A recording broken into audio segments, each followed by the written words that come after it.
Hi, my name is Jonathan Diaz, and today I'll be talking to you about the notorious rivalry between Coke and Pepsi.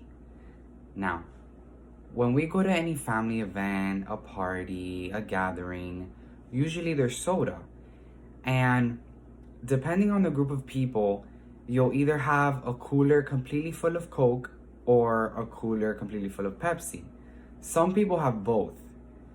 And that's what I want to get into today. Why people choose Coke, why people choose Pepsi. And some people that don't really have a preference, a lot of people say they taste exactly the same.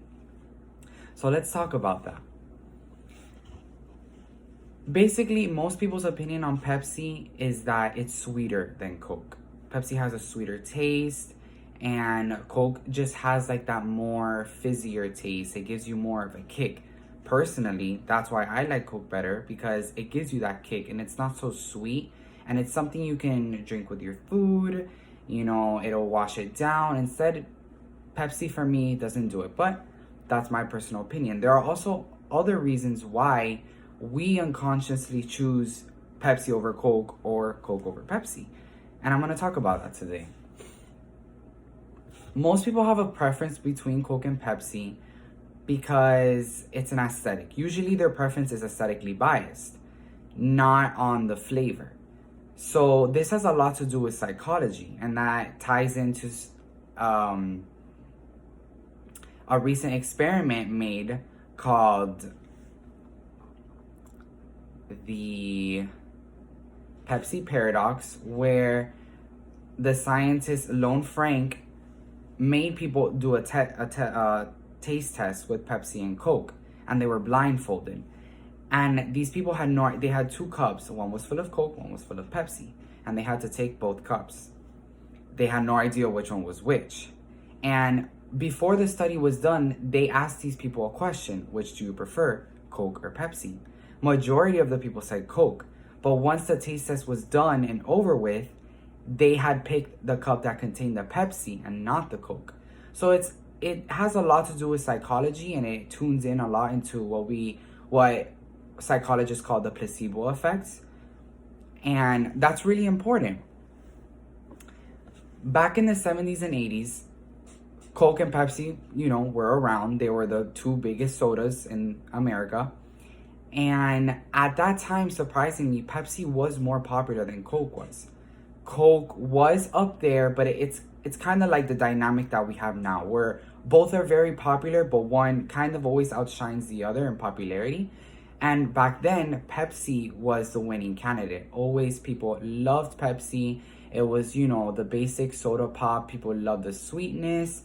People just genuinely enjoyed it more than Coke. And one of those reasons why is because in those times, there wasn't TV was just beginning to be made. It wasn't super common. Not everybody had a TV. The advertisement world was just taking off in a big way. So advertising was important for companies, but it wasn't critical as much as it is now for a business or a company. So what really mattered back then was just the genuine taste of that kind of soda, what it tasted like, and that's what people liked. If they liked the flavor better, that's what they chose. These days, Coke is more popular because of the amazing ads and marketing campaigns that they have. Coke takes the essence of family and gathering and friends, and they bring that together in their commercials, and they want you to feel that. They want you to have that feeling of gathering every time you open a bottle of Coke. And they've managed to do that successfully. I personally, every time I see a Coke ad, the soda looks so refreshing. It's such a fun vibe. You're with your friends, you're with your family, grabbing a Coke from the cooler. Usually it's a very summery, exciting theme. So that just really draws my attention, really draws people's attention, and it makes you want to go to the store and buy a Coke. Now,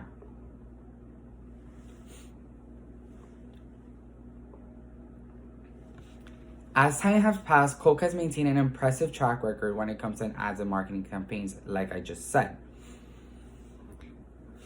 Now, because of this really impressive psychological strategy, Coke has remained superior to its competitor Pepsi, and they own 17% of the American market. That is 17% of the whole American market. Coke owns it, because not only Coke is a company in general. They own a lot of other brands. I believe Dasani, other drink brands like that.